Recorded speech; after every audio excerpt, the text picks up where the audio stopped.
Hello, it's me, Benjamin Brown. Today is Saturday, December 9th, and I'm here in Montreal. This is going to be my next video log. It's been a minute since I've actually been able to record a video log. I was recording them and I was uploading them through a server that was at the local gym where I was going to use their Wi-Fi and to work out, of course.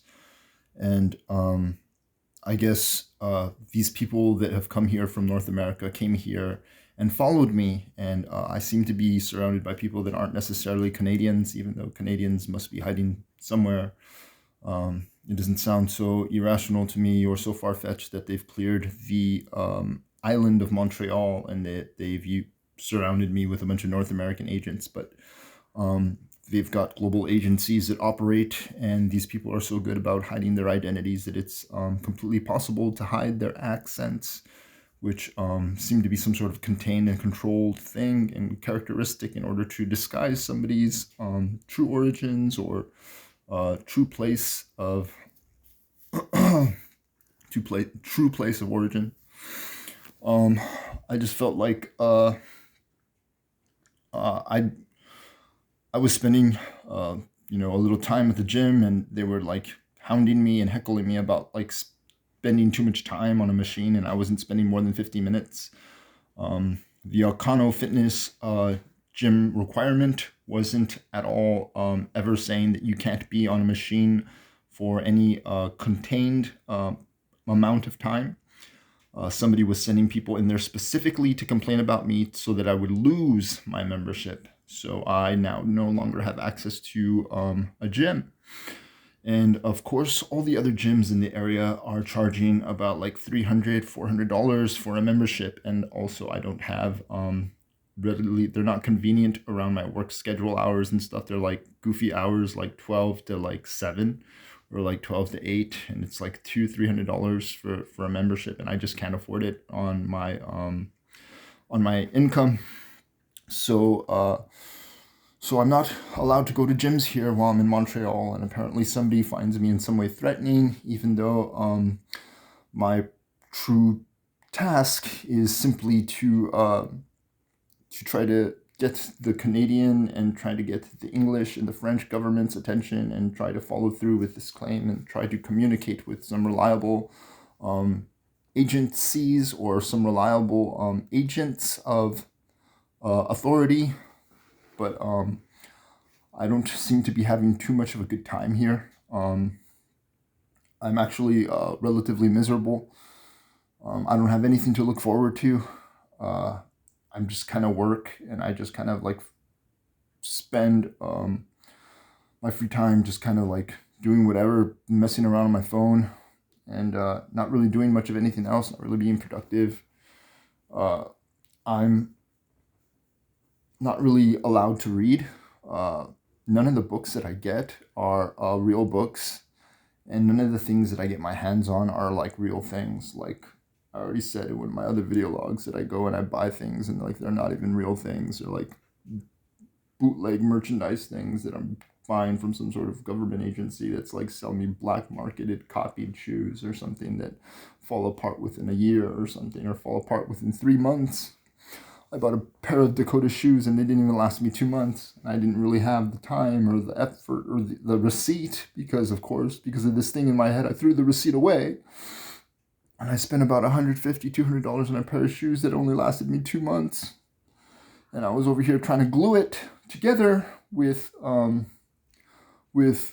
sort of adhesive that, again, didn't work, wouldn't stick because they were either lacing it with something or it wasn't the real adhesive, because the guys at all the like hardware stores aren't too fond of me. So um, I'm not really doing too good, and I'm actually doing my best to try to do something, while I'm here. Um, I'm still, in the process of like really kind of understanding what Judaism is. There's this thing where somebody's completely inherently trying to convince me that Judaism is actually still another form of Satanism because it requires you to submit to somebody who you don't know who they are. And it requires you to do things and sacrifice things without really being willing to or being rational. One of the things that I have to kind of expose myself to and submit to is I have to submit to members of my family being killed and raped, and maybe even also be raped. I've been trying to exercise so that I can get in fighting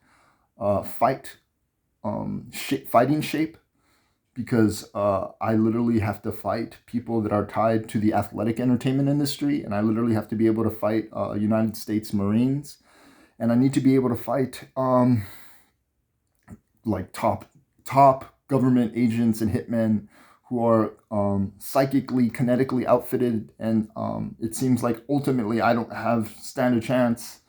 And my back is messed up because I jumped off of a cliff in Las Vegas like a genius, right? Because I didn't know that the Italians had it out for me, or the Italian ghosts were gonna damage me for any other reason or anything. Because how the hell was I gonna know that the Italians had a problem with me? But they messed up my back, and it stops me from doing certain exercises, and sometimes it stops me from doing anything at all. Obviously, whoever's got the brain slug on my head is triggering those things. And I've got like some pretty bad wrists and some pretty bad knees from skateboarding.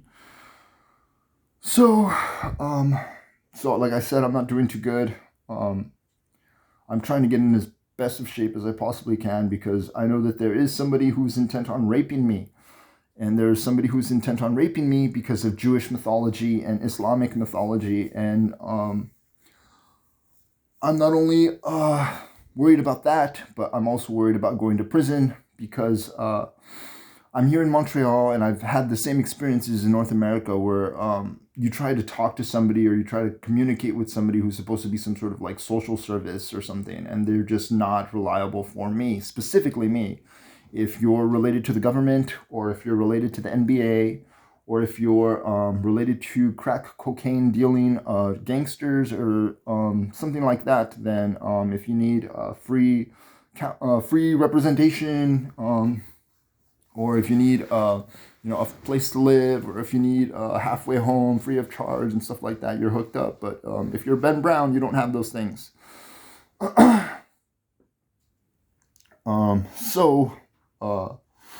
One of the things that I wanted to talk about in this video log was I guess it's what is a prophet, or what is prophetic, and whether it's a Greek thing. Somebody's also been trying to convince me that the whole messenger of God thing was born from Greek mythology, but I don't understand how it is that Greek mythology predates Jewish mythology.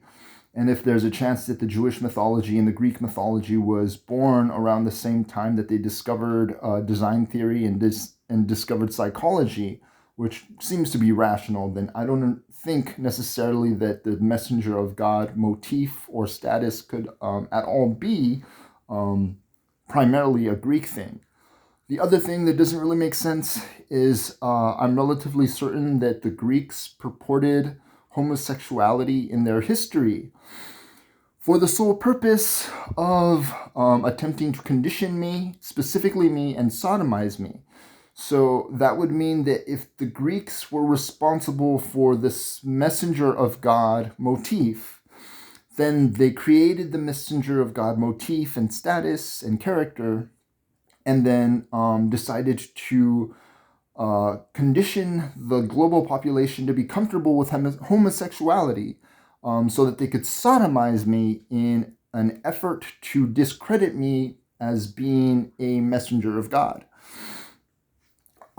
So that doesn't really make sense, but maybe it makes sense to somebody somewhere who thinks that they're like a crazy genius or something, like maybe to create a game or something. Like the whole messenger of God thing is tied to the God of war, which war seems to be a very real aspect of the one true God, which is why everything in life that is a living thing competes for an animate living thing, competes for resources and territory. We were made to fight. All monkeys fight. All lions hunt and fight. Bears hunt and fight. Even trees and plants also compete for territory and for resources. So it is a natural aspect of existing here in this place to be a thing that is designed to exist in conflict. And it is something that I understand, and I understand very well.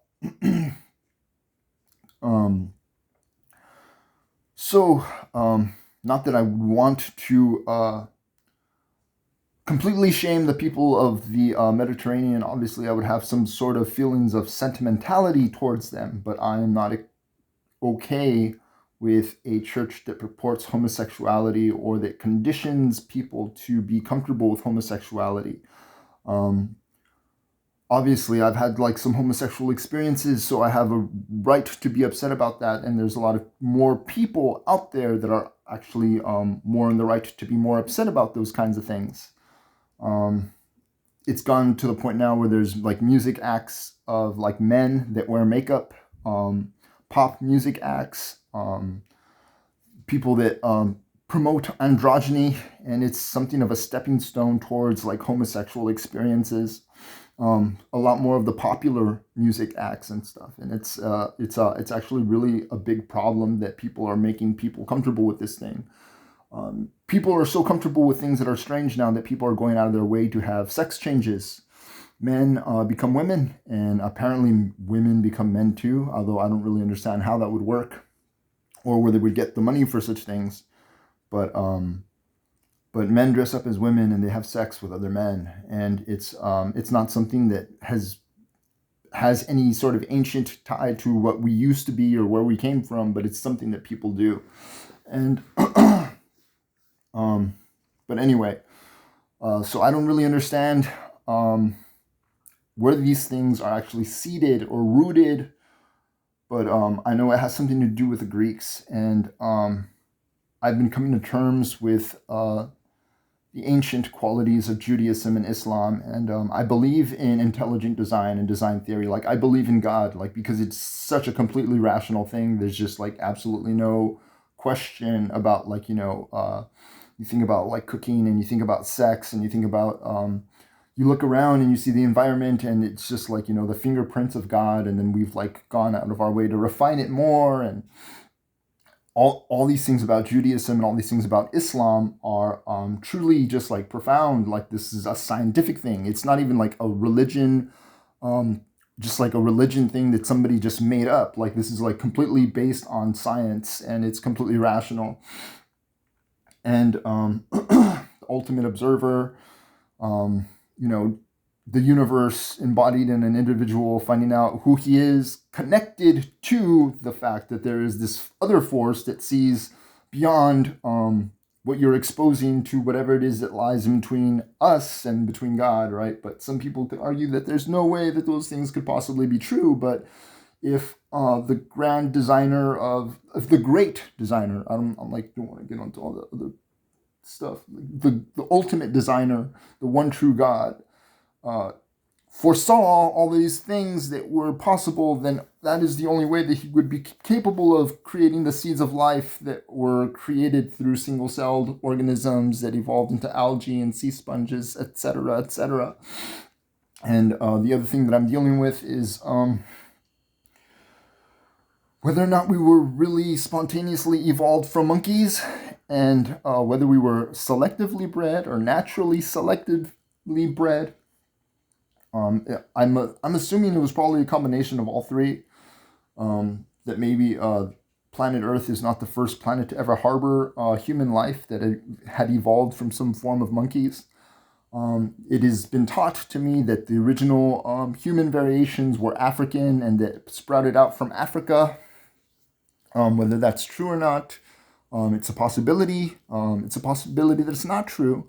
It doesn't really bother me either way. I'm not racist, although there's a lot of people that would really much more appreciate it if I was racist against black people. But that just sounds rather stupid. Like, well, I'm gonna hate black people when I came from a black person. That doesn't make any sense to me. Anyway, at this point, the whole world is enslaved, so I don't really understand how they could get away with saying that we're any better than black people, because we're all just slaves anyway. And everybody wants to do the degrading, degenerative thing of putting black people down, and you're no better, or you're ignorant, or you're stupid, or whatever. And I don't know. I don't understand it. That's not really how I was raised, but I've been around people that say those things, and I could understand why someone would get caught up in like believing that. I guess like the common enemy or something. The creating an enemy creates a common ground for people to stand on. There's something similar in Judaism where the belief in the one true God creates a common ground. All of a sudden you meet a stranger, but you know they believe in God. So what do you know about this person? Well, you know the first thing, if he believes in God, then he looks at you and he understands that you act as an extension of God. And because you act as an extension of God and look at him and also see the face of God, then you will also be careful about how you treat him. You won't steal from him. You won't harm him maliciously or cruelly. And I think this also applies to animals and insects and stuff. So that's where I'm at, and that's where my head's at. And like I said, I'm not having fun. But I'm trying hard to deal with living in a Catholic country and trying to come forward with a asylum claim that in fact thwarts an act of treason against the English state and possibly the French state and possibly their English and French kings or their purported English and French kings. Nobody tells me anything, and I don't know who anybody is. And apparently Napoleon Bonaparte wasn't even a real person, and Anne Frank wasn't really Jewish, and what was his name? Franz Kafka wasn't Jewish, but somebody somewhere was conditioning our perceptions of Jews and conditioning us so we would perceive Arabs, specific Arabs, and believe that they are Jews, but maybe they're Jews. I don't know.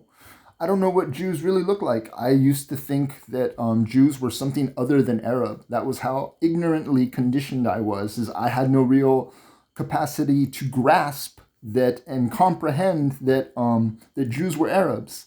I also could not comprehend that native indigenous Americans or native Latin Americans were in fact Asians. And I just couldn't comprehend that. I couldn't see past that. I couldn't see beyond just being native or just being indigenous. And now I understand that like the Polynesians and the Polynesian Asians and all of them came from essentially China. So the one thing I wanted to talk about, or the one thought that I wanted to put down is, so the book, obviously there's like a bunch of stuff in the Tanakh, in the purported Tanakh, that like have been changed or refined or altered or redacted for the sole purpose of manipulating not just me, but the population of people that I live with or I live around or I'm surrounded by or I'm harassed by. And one of the things that I know cannot be true was the story of the Noah's Ark and the Nephilim conflict. And the reason was because in the original Christian books, it talks about the Nephilim and how the Nephilim taught the world of man to war, and they taught them roots and medicines, and they taught them makeup. But these things could not possibly be true because being a living, breathing thing that exists in this territory, we are naturally compelled to compete and to fight and to war. So it wasn't something that was instructed to us by a lesser angel or even a lesser pagan deity, according to the pagan mythologies or purported pagan mythologies. It would have to be something that directly came from God. There's also the cursing of Ham, which I guess might have been like propagandized for the sole purpose of denying Palestinians right to their own territories. I don't exactly know, because history is always being buried specifically to aggravate me and to keep me in ignorance. And I feel like I've heard and like I've studied that that Palestinians and Israelis at some point in time, or Jews and Palestinians, or people that said they were Jews, were living in harmony, and that there was a point in time that Israel was nothing but barren rock. It wasn't anything. It wasn't developed at all. There was no money that was being invested in it. There was just a bunch of Arab dudes that considered themselves Jews, and there was a Palestinian people. And there's also things that have been brought to my attention to imply that King David himself is actually Palestinian blooded. I don't know. That's like sort of the best guess. I mean, sometimes I think that that David might be black because of some of the stories in the Tanakh, the purported Tanakh, but I don't really know. I don't really know where David is. I'm not David, and I still kind of believe in Muhammad, and I still kind of believe in David, even if there's a chance that some of these things were written recently. Maybe it sounds like moronic or foolish, but it doesn't seem like people would go out of the way to purport these things and operate with these things and like make these things the centerpieces of their lives without there being some sort of character or some person that they were all relatively sure of. But I mean, who knows? There's a bunch of people that sort of foolishly followed Christianity and sort of foolishly followed Catholicism. And I was actually even sort of born from that. I mean, I went to a Catholic school, and there was a point in time that in my ignorance believed like, oh, this Christian Bible, this is a good thing. And it turned out not to be such a good thing. And I'm still learning, and that's just where I'm at. So, what it is to be, a messenger of God, or with the different aspects of a messenger of God. And so somebody who predicts something that comes true, and it's somebody who's motivated and called upon by God. And there's several parallels of what a messenger of God does to anarchists or anarchism. Somebody once said that anarchism is the belief in chaos. But how my father taught me anarchism was, he said that anarchism is the belief, the fundamental belief, that from chaos, an agent of order will manifest to restore order. That is fundamentally what true anarchism is. Not in creating a mess, but in fixing the mess. So the example that my father gave me was if the belief that if there was a traffic light that was blinking red lights, well, then what would happen is an anarchist, and somebody who practices true anarchism, would see that all the red lights are blinking. So what he would do is he would pull over, get out of his car, stand in the middle of the intersection, and then start guiding traffic. That is like true fundamental anarchism. So one of the stories that I studied and that I learned a little bit about, and it seems to be something that's happening with me and happening to me, and it's the story of Job. And it's an articulate story, and it sort of doesn't have such a great ending, but it's like the story of this guy who worships God, and he's always doing everything right. And even though he's always doing everything right, there's always all these bad things that are happening to him. And what I was taught, or what I learned, was that the story of Job was meant to emphasize this conflict that the Jewish people encountered, because the belief was that if you followed the 10 Commandments, and you followed them wholeheartedly and sincerely, then you were protected by God, and nothing bad would happen to you. But what happened is there was all these different times and all these different moments in their history, that in their purported history, that that they were challenged, or they felt like they endured hardships where they weren't warranted, because they were giving their best and they were doing their best to worship God.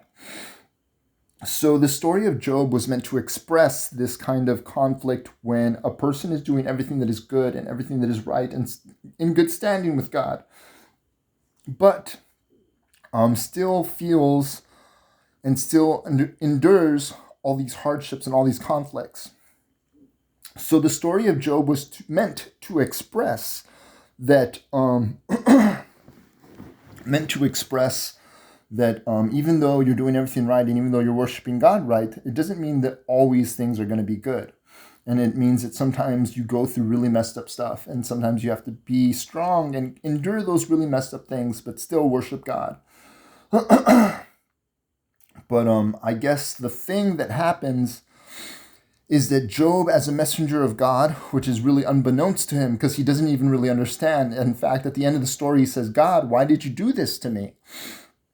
And God says, well, to him, he's like, well, who are you? I am God. I am God. It's like you're asking me why I did this to you when it's just like it's in my nature to do these things. But the thing is like you don't understand. You don't understand because you're not God. And the thing that Job didn't understand was that he was in fact a messenger of God and that his story was meant to express a message. And it's in fact a different kind of messenger of God because it's a messenger of God whose story expresses the truest message from God, which is you can live righteously and do righteously and pray righteously and think righteously, and still not everything is okay, but you need to continue to worship God and you continue to act right and you continue to do all that's expected of you, regardless of how much you face and how much you endure. And so that being the case, I'm meant to understand that that my story is, in fact, in some way meant to express something about modern day man. And the reason is because modern day man grows up in ignorance of what it is that's being done to him. I grew up in ignorance, not knowing that I was being genetically engineered or that I was being influenced by psychics into doing things like sticking my tongue in my girlfriend's butt, coming on to men, things like obnoxious things that you really don't want to do if this is like your one experience as a manifestation of the universe, trying to figure out who you are. And you're over here like, like sucking this girl's strange woman's like butt, and stuff like that. Like that's like, wow, what a profound like mystical experience. You totally got to suck butt. Like, it's just like somebody's like insulting us and somebody's insulting everybody. But specifically, it's just like the story of modern day man coming to terms with the fact that he is a sacred thing and that he is a profound thing and that he's as attached to the environment and connected to the environment in all the most mystical and most magical of ways, but trying to understand what it is to be a modern day man and trying to understand the world of science and trying to understand what God is and why has God been hidden from him this whole time, and what does it really mean to be God, and what does it really mean to be called by God, and what does it mean to truly be a man? None of us are reproducing organically. None of us have the capacity to stop people from watching our women bathe or watching our women cheat on us or masturbate to their bosses or our cousins or our brothers. I can't even protect and stop corrupt government agencies from kidnapping my children or raping or murdering clones of my children. And I don't think I'm an isolated case because I think that that's very much what my story is meant to emphasize and express. Which means that I'm not an isolated incident, and that there's people all over the world that don't know that somebody's kidnapped their kids, and that there's people all over the world that don't know that they're sticking their tongue in a hole after somebody else has put their penis in it. And that I'm not the only one who doesn't have the capacity to defend and protect their children from government agencies, politically, socially, or financially motivated, wherever they may be. So I have like a pretty messed up story. I mean, they killed my great grandfather, they poisoned my grandmother, my grandfather died, and then my dad died, and then they totally kidnapped my daughter and raped my kids, and it's just like, wow, like, and I've got to like keep worshiping God, and I've got to like get the attention of the government agencies and get attention of the reliable government agents without getting them killed. And this whole time I'm being abused. I've had my back broken, my neck broken, my, no, not my neck, but my back and my knee broken. And I'm just like, how the hell am I going to fight like top notch government trained soldiers that are genetically engineered with like super muscles and like super brains? And like, I'm over here, like, I can't even like do like run a mile, like, fuck, like, what the hell? and, uh, and I'm being restrained and I'm being held back. And I don't know. So, so my story emphasizes the truth of the modern day man. And that's kind of where I'm at today. And that's kind of where I'm going through. And it's just like, I'm doing my best to try to just like get into shape for whatever it needs, for whatever it is that I need to get into shape for. And I'm completely certain that at some point in time that I'm going to get beat up by African mafiosos or um, United States Marines or Italian gangsters or something. And uh, I'm not at all ready for any of those things any more than I am ready to face whatever it is that God has in store for me. And I don't know, I didn't even know I was Arab. I didn't even know I was Asian. I didn't even know that I was anything other than Mexican and German. And um, I didn't know that England was suffering some sort of occupation. Apparently, it's not like a really big thing for kings to operate under occupation, but apparently that's like been the reality. I didn't really know that kings are all occupied and that their lands and they have to like make deals with people in order to do things and get things for their people. And I don't really know how free we are or how free we're not. I know we're not free, but I just don't understand why anybody would get in the way of my doing what the things that I need to do. But there seems to be a whole like global army of people that are willing to get in the way of my doing what it is that I need to do. So I'm gonna cut this one short. I wanted to talk a little bit about like Challenger and Assaulter and Lucifer and where Lucifer comes from and how he's not Satan and how he's not the serpent of Genesis and how he's not the devil and how Baal, Death, and Lucifer and Satan are not all the same thing. Those seem to be something related to Zoroastrianism or purported Egyptian mythology like chaos and order and good and evil. Those are anti-Abrahamic philosophies. I don't really know how important this book of mythology or these philosophies are to anybody. I seem to be sort of sentimental about it.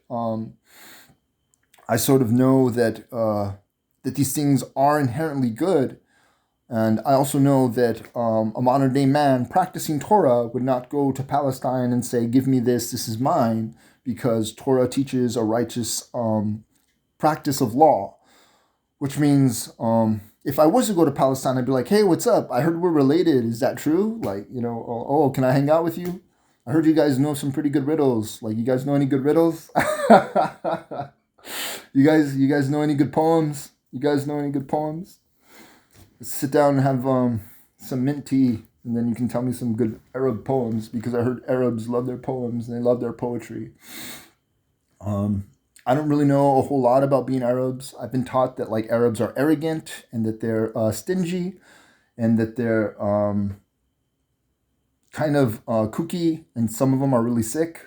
But I've also been taught that Arabs are really strict and that some of them are idealistic and that some of them do have a noble sort of spirit to them, like they're giving or they're welcoming. But I don't really know. My experiences are extremely limited because I'm always in a contained environment, and I don't really know. I've got to discover what it is to be an Arab. I've got to discover what it is to be a German. I've got to discover what it is to be Asian. I've got to discover what it is to be Native. And I don't even know where I come from, like, other than that. And I don't know who my family is, and I don't know why anybody would impose this situation on me. And I don't know why anybody would really trust me, because I am, in fact, a recovering drug addict. I've been addicted to hard drugs, heroin and crystal meth. Um, I I've been through such just messed up situations. I don't understand why anybody would rely on me for anything important at all. And here I am, and I'm trying my best to just follow through for whatever it is that people need me to do and God needs me to do, so that everybody could just be happy. And I've got this job being put in the middle of all this stuff, and I'm like, no, I need to be sensitive, and I know I need to be patient, and I know I need to cater to people, and like, people are doing their best to make me miserable so that I just lash out at everybody and disrespect everybody.